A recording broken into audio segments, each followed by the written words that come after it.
Okay, good evening, everyone. Thank you so very much for joining us this evening. We have a great topic today to discuss. So our topic is PFL to 4L. What does the L really mean? Let's talk literacy. So our presenters are Dana and Sam. I'm your host. Melita is our moderator this evening. Thank you, Gonul. I think we've got a good crowd. Okay, so I'm going to read a little bio about Dana first.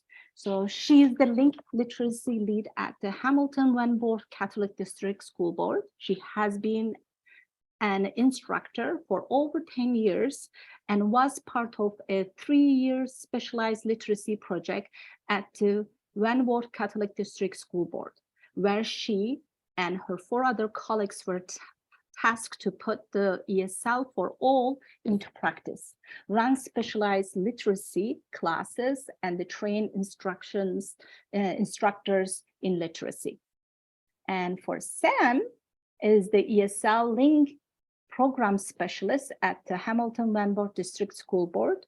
Over her 16 years in the field, she has spent the majority of immersed in literacy instruction and assessing. Recently, she led a literacy project at the Wentworth District School Board to train instructors in literacy and put the ESL for all into practice. Again, thank you so much for joining us. So for some of you, if you never attended our dialogue session, to give you an overview, first we'll start with the introductory questions. I'll read out the question first, and then I will ask Sam or Dana to take over and answer the question. And after that, the floor will open to our participant to feel free to turn on your mic and camera, answer the question if you feel comfortable. If not, you can use the chat functions to write your comment or any question you may have, and Melita will read out loud, and then we'll talk that way. And then after that, we have 3 discussion questions in total, and we'll go through exactly how we did in the introductory section. And finally, the breakout activity question that we have, which is the best part. I truly enjoy this, and many of our participants loves doing that. You get to know other participants and you discuss, you talk. It's so lovely. And I will be asking if you enjoy the end of the session. I'm pretty sure you'll have a great time. Okay, let's start. So we'll start with the introductory question.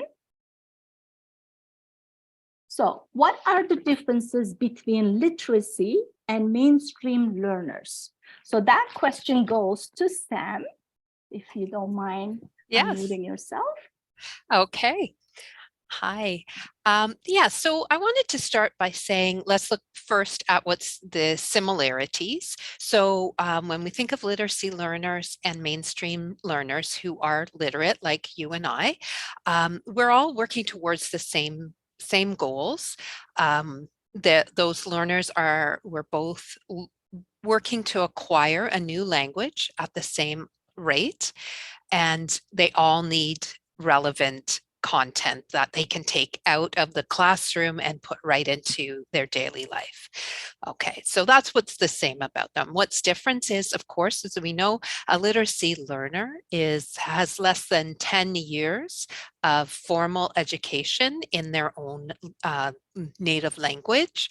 So they're going to approach things quite differently. They're going to learn by watching and doing. They'll listen more, they'll speak more, they'll repeat to remember, where a literate learner will write notes. And you have to remember they have a limited time to learn how to read and write.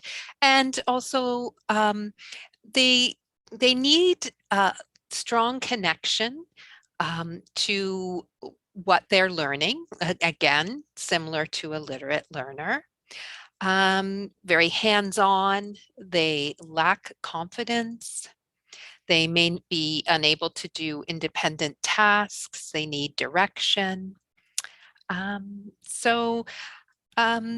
really, a literacy learner is working towards the English, the same as a literate learner, but they're going to need some modification, more support, and more time to accomplish what a regular literate learner can accomplish. One thing to think about is think about how you're approaching something new.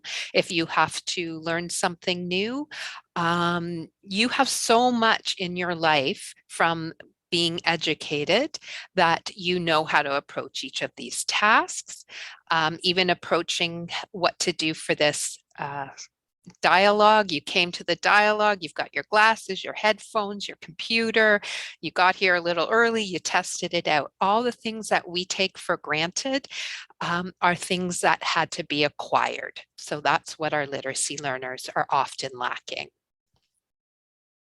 Great. Thank you. I just want to chime Sure, in. go ahead. For me, the biggest thing is the lack of confidence. That's the biggest difference I see between some of my literate learners and my literacy learners. The literate learners might take more risks in the classroom. They might be willing to, put themselves out there more and make those mistakes. Whereas the literacy learner, they might be a little more shy. And they might not want to participate as much, and part of it is like they might not know how yet. Right, and they might not realize making mistakes is a process of learning, and might be for them embarrassing because they've learned how to get around reading and writing and participating in that manner. So they are shy to do it, like you said, but also not realizing that it's just great, and it's a supportive place. So you've got to take those risks. Thank you. Thank you, Sam. Thank you, Dana. That was wonderful. Now the floor is open to our participants. Please feel free to put your comment in the chat or unmute yourself or raise your hand. I have a question. How do you say you identify them by the years of education? Where are you getting all this information from, basically? Okay, so this would be from the CLARS Assessment Center. So in that process, when they come in, there's a few things that an assessor would be looking for, whether they've brought someone to translate to help them. If they take out their identification and hand it to you, or they're able to tell you their identification. If they are willing to pick up that pencil, that's a key. So all of these things, if there is translation there, hopefully you are able to ask them how many years have they gone to school. And as the assessment process goes on, these are all things that are gathered from it. You watch them in the assessment doing the reading and the writing, and you can get an idea. And then they're put through into a literacy assessment. If for many reasons, could be the years of education, could be what you've seen, could be also some of the professions and the countries that they've come from that you're just considering might be an indicator. And once they do get in your class, the information is in your hearts. Right. In the program, it's the second field that you click on, and it'll tell you. And sometimes you do have to be careful. I always check for the red box on hearts or the yellow box, and just sometimes they don't always have the L. Right. It might say 8 years of education, and then that's an indicator for you that maybe I should observe them a little bit more. They could have literacy needs if they have anything less than 10 years. Right. So there is a question from Tracy. Tracy says, is there CLARS assessment done in English or their native language? The assessment is all done in English because the assessment is to find out how much English they have according to the Canadian language benchmarks. And even when they go into the literacy, if they go into a literacy, it's still done in English, but it also analyzes their learning strategies and skills as well. And it's very supported by the assessor. So it's very closely monitored and helped. I've got a hand raised also from Tracy. Tracy, if you want to mute yourself and ask away.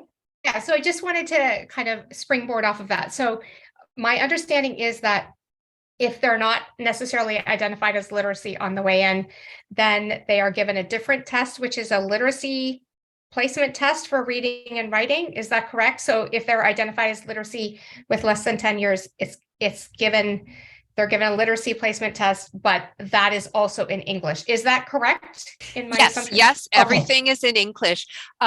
Previous to 2016, when the ESL for All came out, the previous literacy tests were actually in their native language. We, as assessors, we had, I think, I can't even tell you how many tests in their language. And of course, all the scoring was multiple choice, so you could tell what answer it was. Yeah. Great, thank you for that. Mm-hmm. Right. Oh, Elizabeth, please. I have a question because I have some students that just have joined my class, and I know their literacy because they've told me they haven't been to school, not even for 6 years, but they were tested with the regular testing and not the literacy stream. Like some come in with an L designation, some come in, these ones came in with none. And by observing them a few days, I'm like, because and I went to check, and sure enough, it's not designated as L, and they are clearly an L. Because aside from not having or having less than 6 years, it was interrupted education due to the nature of the country that they're from. I'd just like to say, speaking to your coordinator, this is a school board decision or your school decision, but you can put an L on. I think it's really important. An L doesn't mean that if they're a 3L, they're anything less in English than a 3, a CLB 3. The L is just there to tell teachers that they're going to need some modification. And like you said, from observations, you might notice that your learner can't sit still in the class, arrives late, wants to leave early. Things to look for, like they write on random pages in their book. They can't keep their books organized. Their desktop isn't organized. Upside down. Upside down. Yeah, they don't realize which way to turn the page. That's it, exactly. Yeah, sometimes the funniest story I've always had is at an assessment center. One of the students who went into class, and some days she'd come and she'd say, "Oh, teacher, today my glasses no work," because she was trying to avoid having to read, so yeah. So many personalities as well. We've got things happening in the chat. Just for the sake of time, I'm going to ask Shauna if you'd like to ask a quick question, and we'll go on to the questions at hand. Thank you, Shauna. I can listen. It's okay. I was going to comment. It's fine. That's okay. Please. I just wanted to add on. I'm a new teacher. So first of all, thank you very much for this opportunity to be here. And I just got my OCELT, so I'm new to the system. Congrats. Thank you. And I'm sorry, I'm a little bit ill. I do volunteer kind of through Link near where I live. And I actually volunteered with a gentleman for 1.5 years. And we met on Zoom half an hour a day, sometimes an hour a day.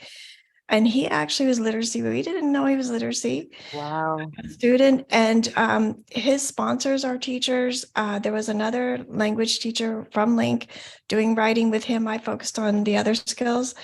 And he ended up with a CLB 4. in his final testing, he was very excited. So even the assessor didn't realize he was literacy. But when we pieced it all together, after the fact, we realized he was signaling that he had literacy issues.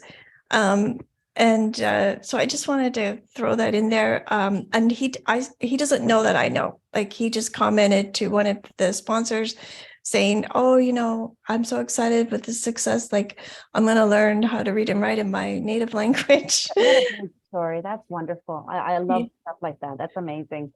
Shows us how, as educators, that we're aware sometimes of things that others may miss along the way. Carol says, sometimes I've wondered how much the student's personality affects the assessment. For example, handing over their ID rather than speaking, which is a great little comment. And maybe one more, and question 2, what do you do if you determine after observing and teaching them for a few days? I think we had this answered that the specific student is a literacy student. I think, Sam, you alluded to that. Talk to someone at your place of learning and see what can be done, right? Right. And also, if they're willing, you can send them back to the CLARS Center after you've had a discussion with them. Perhaps they will reconsider doing a literacy test. We're all human, and it's a super busy time. I know some CLARS centers are booking months in advance, so it might be something worth speaking to them about. Excellent. But the teacher, like I've added an L designation to students when I realize they are, because they can't even read in their own language. And they said that was fine when I called the Hearts people. Oh, great. So that I've done, and that's important because that student takes up more time of mine. Like, each one of those counts as 2. Is that correct? Well, we'll get some strategies. Let's go to questions. Great question, Anna. Keep it on the back burner. Okay, this is going really well. Thank you, everybody who are participating so far. Let's move on. Now we're going to start the conversation discussion questions. So the first question, how do you tackle PBLA with literacy learners? How can you minimize stress levels? So this question goes to Dana. Yes, listen, literacy learners, they can do PBLA. It just might take a little bit more time with them. So really the biggest thing that I have done in my classroom has been to slow things right down. I don't have a lot of expectations. They can surprise you with what they do know and with where their gaps are as well. So everyone's a little bit different. So slowing things down, but also realizing that you can't teach them everything. I know that we want to give them the best the best opportunities when they go outside the classroom, but we need to be realistic. And we have to, we have to ground ourselves. We have to refer back to if they're level, if they're an FL going to a 1L, that they have the same expectations as a mainstream level 1 learner. So let's look at the 2012 and see what the expectations are. If they're a little bit lower, we're going to go to the ESL for all. And we're going to just check in and see if we're, up here, and we should be down here a little bit more. So slowing things down and then realizing we can't teach them everything. So specifically, if I refer to we did when we were with the literacy project, we did a self-checkout lesson. And so if I'm thinking about a lower level self-checkout lesson, I might only do the verbs, scan, bag, and then pay. If they're very low, I might not go into the quick lookup quite yet. I might just be introducing barcodes and the idea of scan and things like that, and realize that that's okay. That's a good start for them. So I start as well a module with specific vocabulary, and I don't introduce new vocabulary in the middle of the module either. I'm consistent with it, and I'm consistent with the visuals as well. And with PBLA, if I'm doing visuals, they're going to be probably not a drawing of an apple. I might do an actual picture of an apple instead. Our learners might not quite understand that the picture of an apple is the same as a drawing of an apple. So we have to think about that as well. And I'm going to physically model things as well. So if I think about another instance, I was just talking to an instructor at my school, and we are like, they know their expectations when it comes to an assessment. That will also help with stress levels, is they know what I want and they know my expectations and what I'm looking for on the day of an assessment. So any sort of test anxiety, we've gone through it. They know what I'm looking for. And we've practiced, we've repeated. Our instructor was doing like reading a notice for a water shutdown in your apartment or a fire alarm test in your apartment. So every day you are practicing specifically exactly what I'm looking for. I want to know the date. I want to know the time. I want to know what's going to happen. So they already know, and that really helps with their anxiety, is that repeating, the extra practice, and then knowing what my expectations are. And if you're thinking that the students are going to be bored, no, we will, it takes a long time. You want them to be independent. We're not looking for perfection here. We're looking, can they do it on their own with PBLA, especially at an FL 1L as well. And it's routine, it's familiar tasks, and that's going to help as well with their anxiety. So. Wow, that's great. Sheila just posted that setting a routine, as you said, in the day to day helps to build a confidence also of our learners, especially the literacy ones. We've got a raised hand from, I believe, Kate Sullivan. Please. Hi. Yeah. Also, I think with PBLA, you can turn binder maintenance into a PBLA task.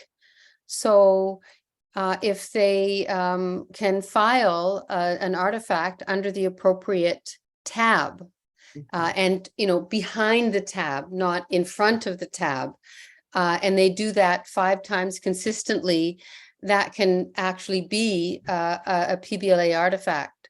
So by integrating the organization of PBLA, the binder maintenance, the inventories as part of your artifacts, I think is another way of making PBLA explicit for the learners, and also providing them with some really important life skills that they can actually use with their own children, because their kids have portfolios as well. So it's something I found was good. Great. Absolutely. That was my Monday morning routine. They just knew, they took out their language companions, and any assessments I had, they were going in. Or again, especially if you're in a literacy classroom, you really have to keep on top of those binders, because papers are going to end up flying. We've got a question from Erica. Erica, please. Hi, maybe you want to. Hi, sorry, I didn't. Yeah, got it. Hi, guys. It's nice to see you guys again. I think I might speak for quite a few people here when I asked Dana, is your class a designated literacy class?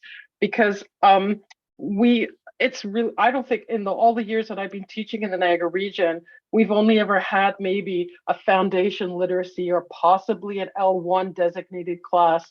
Our literacy students from 1 up to 4 are integrated into the regular CLB classes, because for whatever funding reasons or the lower numbers of the literacy students, although that is increasing, and it's higher than we realize, because a lot of them are not, they're not being caught, and right now particularly because we have, oh my gosh, we are crazy down here right now, especially in the falls. But so our issue is this question, how to tackle PBLA with literacy learners, is particularly relevant to us because, I mean, I teach a CLB 3 class, and I have a number of literacy learners, but then I have also, university graduates. That's the big struggle for us. And I'm not sure if there, how, like, if you have any advice for how to deal with those literacy learners. Absolutely. Thanks, Erica. Our classes are the same here in Hamilton. We are all multi-level. We are all, literacy is mixed in with mainstream learners. We do have a literacy classes, but they are combined with the level 1. So they're lit 1. So absolutely. But you know what? If I'm thinking about myself, I've been out of school for a long time. If I had to go back into a grade 12 math class, I'm going to need some refreshing. I'm going to more than refreshing, quite frankly. So I think that a lot of these strategies are good across the board. When I start a new topic as well, after the needs assessment, we're starting at the beginning, because I don't know what my literacy learners know, and I don't know what my mainstream learners already know. So I think we'd be surprised at someone maybe who is college or university educated. They might not have the vocabulary yet. They might pick it up faster. They might not need those extra strategies. But I think it benefits everybody, mainstream or literacy, to start from the beginning, to work on some of those basics, and then you can observe who is still struggling and who is okay. And then that's where you kind of make those modifications for certain learners. But again, the modifications are going to be too. Yep. Yeah. That was going to be my question about modifying rubrics or modifying expectations for individual students. That's question that's coming up. Great. Thanks, Dana. Thanks, Erica. Thank you, Erica. Thanks, Erica. Any other questions for Dana or Sam? All right, thank you. Okay, are we good? Let's move on to question 2. So this is our second discussion question. What are some literacy strategies that have helped in your classroom? So this goes to Dana. Dana or Sam? Oh, Sam, sorry. This one? I mean, listen. Double question for Dana. We'll both do that. So some strategies that really help in the classroom. Always, and this works for your literate learners as well. You really should do the oral communication first, get some prediction going, find out what the learners know. Always, with up to like a 3L, having visuals is really, really important to go along with the reading and writing. Also, literacy strategies, when we're talking about higher levels, teaching that group work has value. You might want to bring that up, and that might work for your literate learners too. That's a sociocultural part of it, that group work has values. You can learn things, you can brainstorm together. Other literacy specific strategies would be definitely a word wall, and that can help all learners. Having the appropriate vocabulary that's in your lesson up on the wall, accompanied by a picture, real and drawn for the lower levels, with the word attached that you teach them to look to when they're doing their work. And also things like teaching them some, helpful strategies if they're struggling with something, they can look back in their notes to find it. The answers are there. There may be around the classroom. And asking your neighbor, not during an assessment, of course, but asking your neighbor and getting help from other people is a really important strategy that they might need to be helped to learn. One of the things for Dana, I know, and I'm stealing it, Dana, but is the highlighters. Dana thought back to when she was learning, and she's a very organized person. And she highlighted everything. So a great example is for questions where, what, when, where, you can do the color. So for example, if you're doing a appointment at the doctor's, you have the appointment card, you might highlight what the name of the doctor is in one color, and then the what in the question, the where, the location is in another color. You know, you can see where I'm going with this. So that they not only are they learning the words, but they're learning how to find the answers. That's really helpful. Other basic things like crossing out a word when you've used it, when you're filling in blanks, doing vocabulary work. If they're having trouble spelling, make sure they realize that the words that they're spelling require so many letters. Have them count. Does my word have the same letter? Does it start with the letter that you're seeing? If there's 5 letters, count to make sure you've copied down 5 letters. What else do you want to add, Dana? My biggest thing, this has are rulers. I like to use rulers to help them writing and staying on the line.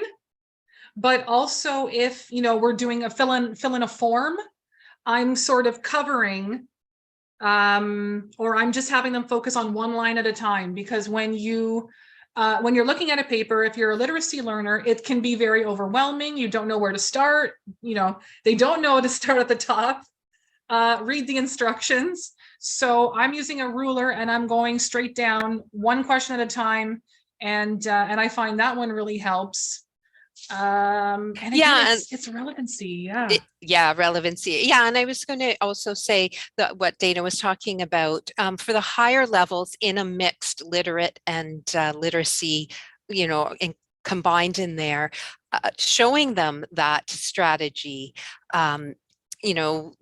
One of the learners that we were dealing with, Dana and I, she was 3 out. Her dream was to go to college, and she really wanted to get a health card. And when she was presented with the actual health card form she needed to fill out, she couldn't do it. It wasn't that she didn't have the English at all to do it. Because if you asked her, what is your name? How do you spell that? What is your address? All those things individually, she could do. What she couldn't do was look at that form and stay focused where she needed to. And that's when, by Dana showing her, just a simple ruler, or to separate it and cover it with another piece of paper, can be the answer to it. Then she had no problem, could do it successfully. So little things that we assume everyone else would know, even how to complete a multiple choice, are things in a combined classroom that you could help your literacy learners with, like the C is the best answer or the longest answer, all the little sort of secrets to our North American learning that may help them as well. Just help them study, help them learn, help them recall, help them predict. For the higher level combination classrooms, these are all the little things that are going to make them successful and sort of equal to the literate students. And with the strategies, we have to make those connections for them, right? Like, they're not, like, again, like you said, she knew her name, she knew how to spell, like, she's at level 3, she was excellent. And but it was that simple modification of using a piece of paper, if you don't even have a ruler, just to cover everything, so the focus can be on one thing at a time. And then it's keeping it relevant, making it routine as well. You're doing maybe the issue with literacy learners is that they're learning how to learn English plus English at the same time. So there can be a bit of a cognitive, like an overload in their minds And we need to really simplify, and these strategies really help. Again, those colors, even showing them, when we print out something for them, they don't have the color. You're doing fruit and vegetables for our self-checkout lesson, and sometimes it's a little hard to read. So I'm going to project the colored version of the worksheet, and that connection also really helps as well. That's a good strategy, is to use your, not just use highlighters, but use colors in different ways too. That's some great number of strategies there. I'm going to try to remember them. You'll talk about that little magic box soon as well. We've got a question in chat. Executive functioning tend to be underdeveloped, so it's important to break higher level tasks into smaller parts. Tell them about that, please. Your part, whole part. What does that mean? Go ahead, Dana. You look like you're about to say something. Yeah. So the whole part whole, absolutely. That's exactly what we do. Is again, I'm thinking about my self-checkout lesson. Sam was nice enough. She filmed herself doing the self-checkout with the vocabulary that we had previously decided on. So it was soup, cereal, bread, milk, grapes, tomatoes. And so she filmed herself actually doing the self-checkout, and I'm going to introduce the whole topic using the video maybe at first. There's no sound. So, they're activating their schema. They're telling me what they're seeing. It might just be one word, grapes, and that's fine. That's it. That's what, I'm writing that down on the board. That's great. And then we break it down into the small pieces. Then we talk about we might talk about the vocabulary to start off with. We might organize it into different charts. What is a fruit? What is a vegetable? What is the verbs that we're talking about here? What are the actions? And then, so we're sort of breaking it down into the small pieces, those small skill building activities, and then leading up to our skill using activities. And then, of course, at the end, we bring it together as a whole. They've got their shopping list ready, whether it's written down or it's on the app that we've done. And then they're reading, we're doing scan, bag, and pay. It's sort of bringing it all together again at the end. If you want to add anything, Sam, no pressure. That was great. Great Yeah. explanation. Yeah, I was just going to say, so you might think you have a small chunk, but then you realize, oh wait, there's more than one thing that they have to do in this. So you might take it back to an even smaller chunk. And sometimes also the reason we keep the vocabulary the same throughout the entire module is because we may need to introduce new tasks, and you need to keep their cognitive load really low. So you're going to use the same vocabulary to introduce something new in a task that they have to do.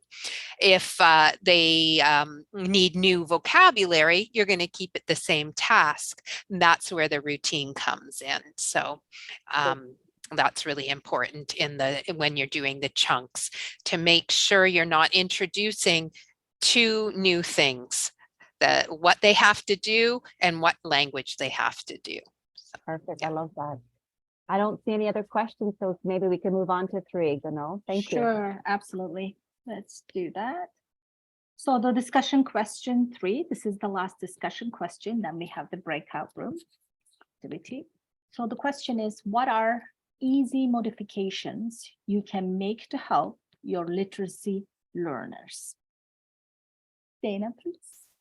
Yes. So we did say already that a 1L learner is working towards the same goals as a mainstream level 1 learner as well. So they're going to be doing the same task in the end, but I might want to make a few changes to their assessment, to the skill using. And the first thing that I think of, we've alluded to it, is about white space. I'm going to take away sort of, a lot of unnecessary extra, I call it noise on the page. I might increase the font size. I might increase the size of the pictures as well. Do extra activities with the visuals to help them as well.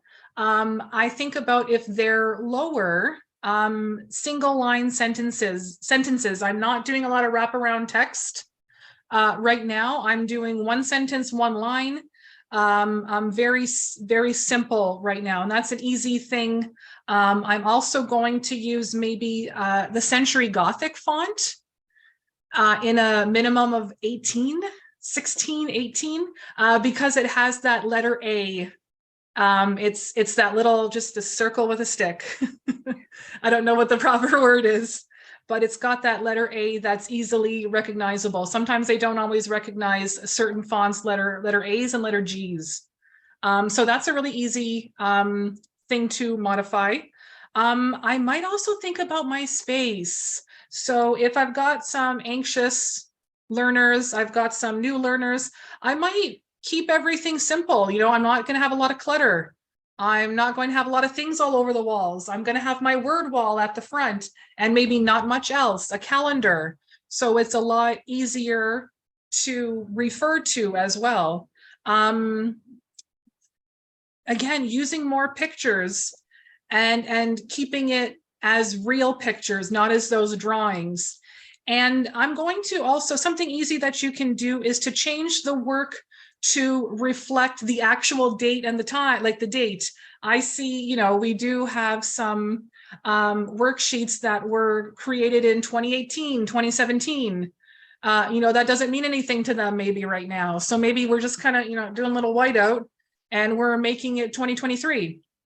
Instead, we're asking, where do they shop?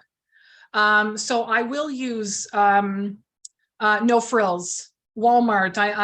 What bank do they go to? I'm going to use the name of their banks, and just reflect what they're familiar with. So again, you're not introducing something new, something, it's English that they've seen before. And also modifications, it's not all going to be, just handing out papers. Maybe we need a break. Maybe we need to stand up. Maybe we need to, we need to see, when our students are kind of finished with their learning for the day or for the time. Yeah. And I'm switching it up a little bit too. Like learning doesn't just happen on the page. Learning is going to be, getting that group together, having them have a little chat. And that works as well. Absolutely. I love those ideas. Those are fabulous. We had a little bit of a chat between Elizabeth and I believe Carol regarding the font size. Apparently Comic Sans, S-A-N-S, has a handwritten name. So there you go. I'd like to hear from the audience though. How are you feeling about all this information? Is it helpful? Do you need anything repeated? Do you want some more suggestions? Because I'm sure there's a little special conversation happening soon. Please ask away. These are the subject matter experts this evening. We really appreciate your it is a TESL dialogue. It's not a webinar. We're not sitting back listening. We need to have you maybe participate a bit more. Unmute those. Aha, Tracy has raised her hand. Thank you, Tracy. Go for it. If the outcomes are the same, so I teach a 4 and I have a new student who is 4L. If the outcomes are to be the same, what kind of modifications are okay other than font size, more white space to make on his test than, because I still have to meet the same kind of outcomes? Great question. Even for a level 4, I would still use a few visuals if they need to be sort of reminded of that, using little pictures to prompt them. If it's a reading assessment, I might put at the top, I might give them some of the words that I'm looking for, right? I'm not necessarily focused on spelling. So giving them, some of the vocabulary words we've worked on so that, they can plug it in, but it's the same questions at the same sentences as well. And again, you can still you can change the font. You can still increase the font a little bit for them as well. And it's like, if it's anything specific, again, I might, use some of my strategies. They can use their highlighters if they need to. They can come and bring in their rulers if they're reading a chart, or, they're reading a bank statement, and to help them read straight across. So it might not necessarily just be, a modification on the actual assessment. It could be having them use their strategies during the assessment as well. Also, I know a lot of you don't have time to work individually, but in a listening, maybe let them answer orally. Why put them through, if you're testing for listening, why put them through reading all the multiple choice questions and be able to just tell you those answers? That's, of course, time consuming for you working more one-on-one with them. Also, yeah, I think a lot of the modifications that are needed to be done, you can also go back to the strategies that you give them. As you're teaching, let another student who's illiterate do a think aloud to help them, help the literacy learner know how they got to the answers they got to. What was the important content that they were reading? Because for a literacy learner, they may not know the difference between the words on the page that you don't even have to look at and the words on the page that have the meaning. Like also knowing to skip words you don't know. If you don't understand a word on the page, it's not going to affect your overall understanding of everything. You don't need to do each word. So these are some strategies that may help you. And also while you're teaching, if you point out a strategy, this is the time that you need to use it. So making everyone aware, what strategy did you use to be able to complete this task? Okay, this is the strategy of crossing things out. So the hard question and the answer I didn't understand are probably the ones that now match. So bring that and make them aware that these are strategies that they can use. And hey, this might be a good time to skim your page now. Or this might be a good time to circle the words you don't understand and then decide if you can understand the gist of it. So throughout, it may not be that you need to do a lot of modifications at the assessment time for the higher levels particularly, but also doing those strategies and pointing them out to them. Can be helpful. That's great. I just want to go to Meredith here. I believe you answered most of the question. She says, I realized with my literacy learners when teaching CLB 1 and 2 that I had built very few skills to actually teach reading and writing. And we all do that. Do you have any recommendations for where and how to build these skills to work with adult learners, like a professional development being one? They're going to need a lot more skill building and time to practice. So I spend a lot more time with skill building. We're doing the same thing in different ways. I'm using manipulatives. If they are, I'm trying to write a note to the landlord about a problem. So I've got my parts and they're going to arrange it in the order that it should be. And yeah, you're just spending a lot more time with the vocabulary. Again, depend if they're 1-2, it might be the skill building, like again, matching the picture with the word, filling in the missing letters. Also, I really like using word shapes so they know that the taller letters and the hanging letters are different. So I'm doing a lot more skill building with a literacy learner. And I'd like to add to first, our ESL for All is really the literacy Bible with the support kit. It has lots of great ideas. that is what everything about literacy is based on, even the assessments, but also, of course, orally, doing the reading the story, asking those questions you're going to be asking orally when you ask them. So you read a story about someone and they live in Hamilton, and the question is, where does Sue live? They say Hamilton. You get them to go back and find the word Hamilton. What letter does it start with? It starts with H, capital H. Can you find that? Go back. So that they're starting to put together these things and make a connection between where these answers are coming from.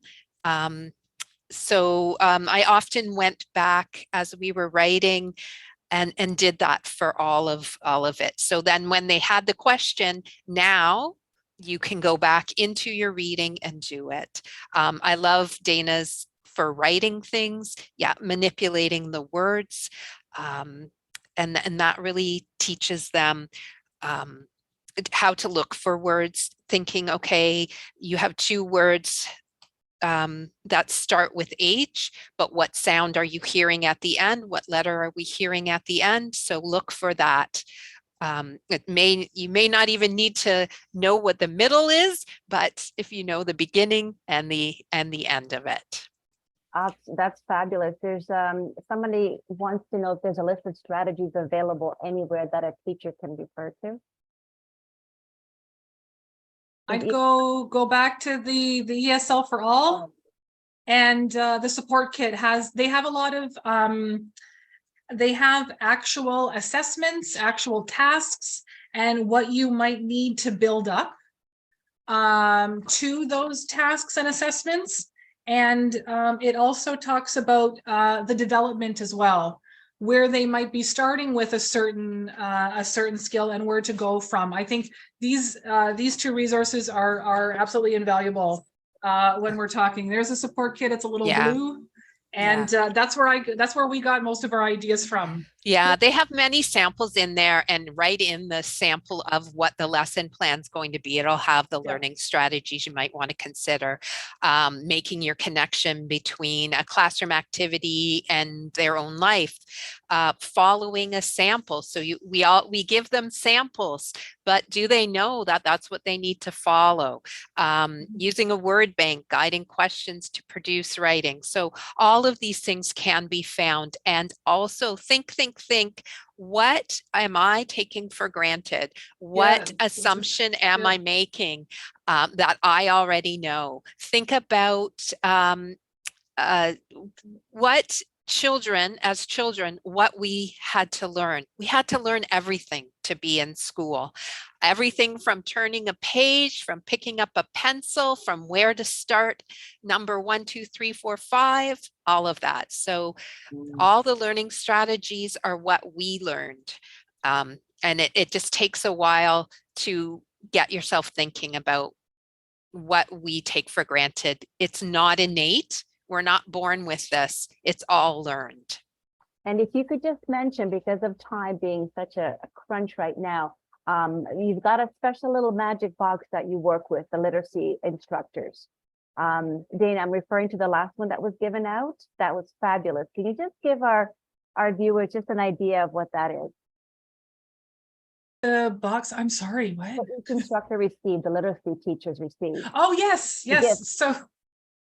So I have, when I go into a classroom, I like to have certain supplies. I'm going to hopefully have a class set of scissors and glue. So I'm cutting and I'm pasting the picture and the word together. For some of my PFL learners, they might not be familiar with holding a pencil. So I have little pencil grips. And sometimes I even have, like, when children first start to read, they have the thicker pencils, and that really helps with their learning how to hold a pencil. I like to use dry erase markers with whiteboards. They have individual whiteboards. We might, they might have to look at, I might ask them a question. They might have to look at the word wall and write down the answer. Then they've got to show it, and they have to show me what their answer was. I also like using those sentence strips. We all got a little box with sentence strips in them. Again, if you're doing a dialogue, you're moving the dialogue around and helping them. And you know, the vocabulary words are on the little sentence strips. Of course, highlighters and rulers are two of my favorite things to have. And a couple of games. We have a really good money game. I was really surprised. You have to ask your students if they actually use money still, or if it's all just credit and debit cards. But they do have a lot of coins and bills, and we're giving change. We're practicing counting, but with this physical money as well. And these boxes, again, were given to some of the literacy instructors, just to get them started, just to help them out. Mm-hmm. So it's good to be ready. Always be ready. Absolutely. All right. Are we ready for the breakout room? Yes, we are. So we're going to move on to breakout room activity, which is my favorite. I think many people's favorite. So while I'm just explaining the breakout room activity, Melita will prepare the breakout rooms for everyone to join. So basically, what you're going to do in the breakout room is when you receive the invitation, accept and go to the breakout room, perhaps introduce yourself and get to know each other a little bit, and then discuss the specific questions that I'm going to read in a minute. And then make sure to have someone actually assigned to share what happened in that room, so that when we come back, then we have a speaker in that volunteer speaker who would like to share what happened in that specific room, because we'll be waiting in here, would like to know what happened in that room, because many things happens in that room and we would like to know. And anything.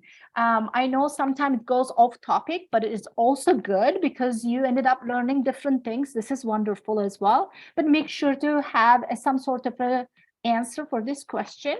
Any additional source will be very helpful, and you feel free to share it in the chat, and then we'll just look into it.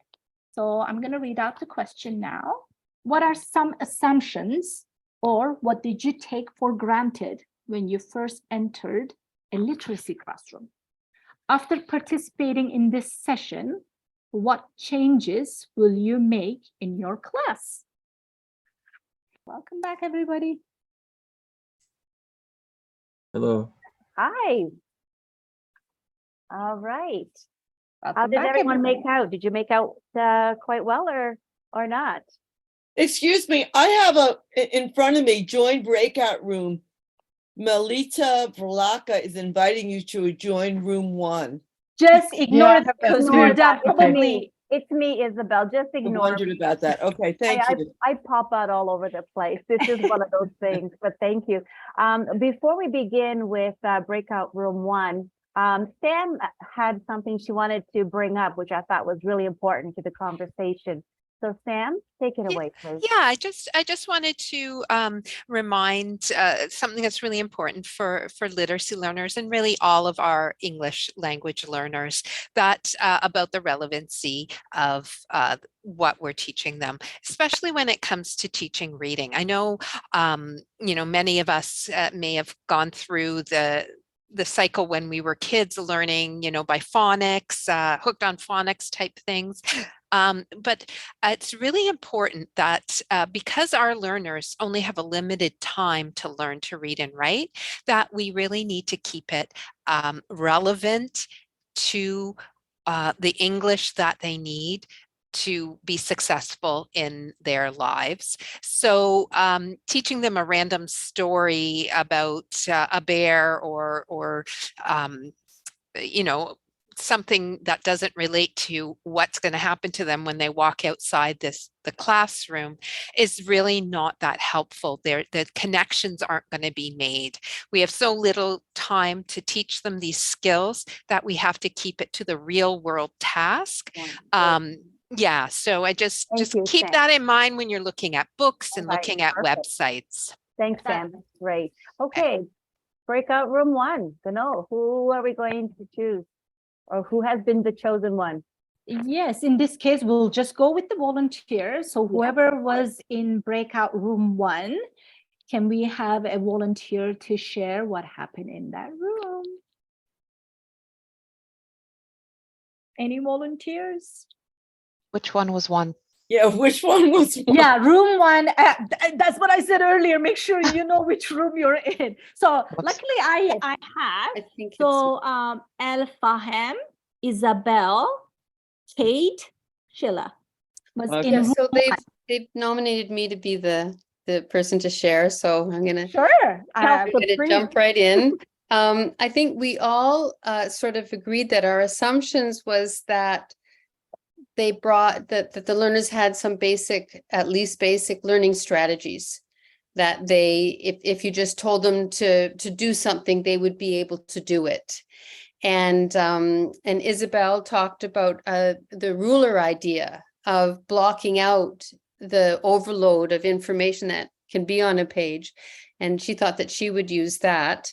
We also talked about differentiating different sections of the text. So first of all, identifying a worksheet, like where are the instructions, what's bolded or in capital letters or in italics, and a strategy. I think, again, it was Isabel who said that she'd gone to a seminar where using different fonts for different parts. So this font for the instructions, that font for the keywords, and or something like that.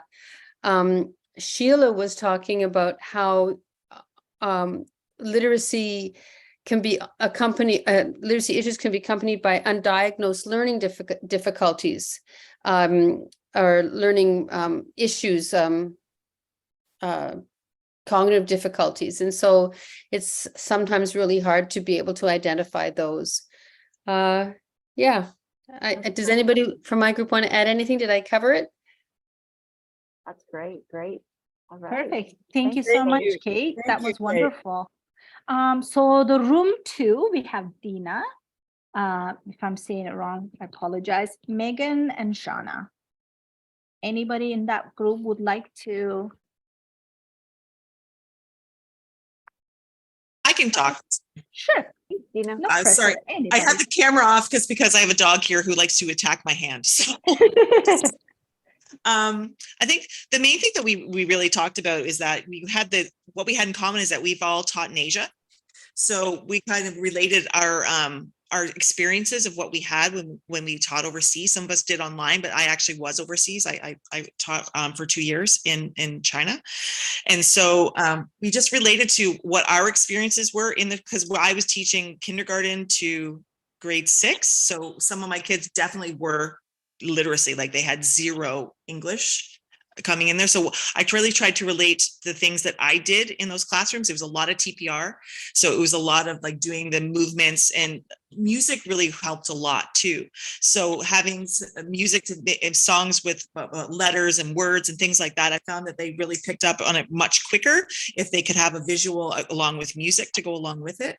And I found that that was something that really helped. But the assumptions that we have, we were talking about, is that normally we would think that they would have some kind of baseline of some kind of understanding. We for whatever reason, we always assume that, like the basics of even just letters or how letters go together, or if I say go over there, they would understand what I'm trying to tell them, like those kind of basic baselines, which I think unfortunately we kind of assume a lot of those things when we go into a classroom, and we have to remember that they don't have those baselines. So we got to take it right back to like they were basically in kindergarten and just starting out, because they have no baseline to actually, maybe their alphabet is completely different than our alphabet that they're coming from. So they wouldn't have any association to what those letters mean.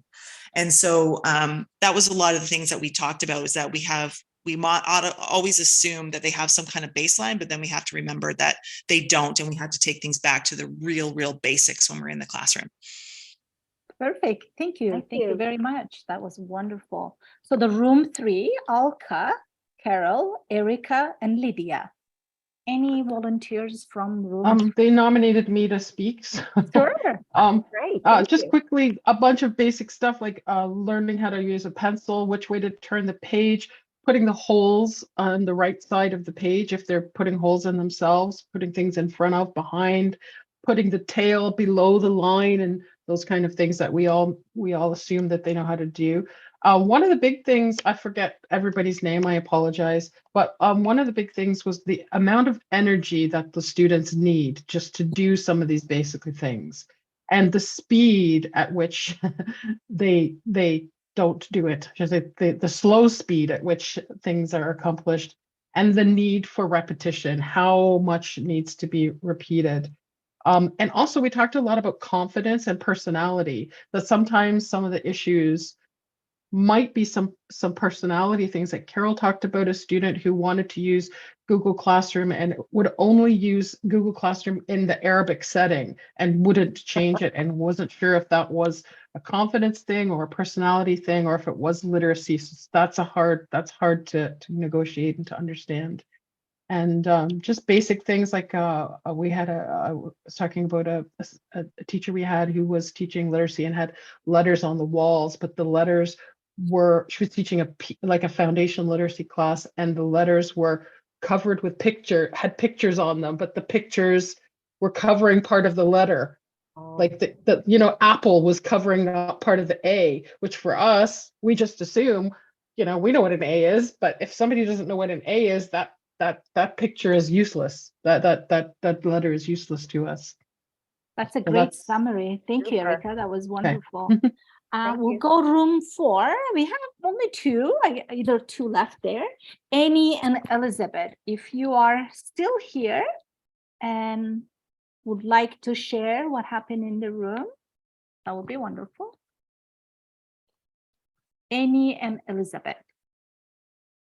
Give a few more seconds. If not, we can. I think. Hi. Annie here. Okay. I myself only have one student, so I kind of I tried to participate as much as I could, but I listened to the other 2 ladies, Elizabeth and Isabel, pardon me, and Tracy, when it came to like having to recognize the L students as they integrate into the multi-level classes, and how to modify different things. And also they gave me a lot of advice on different, my student is 62 years old and she does not have a computer at home and she only speaks French. So different things that she can access on her phone that might help her when she is on her own. She does not live with her daughter and son-in-law and her grandchildren. She lives on her own. So it was just an exchange of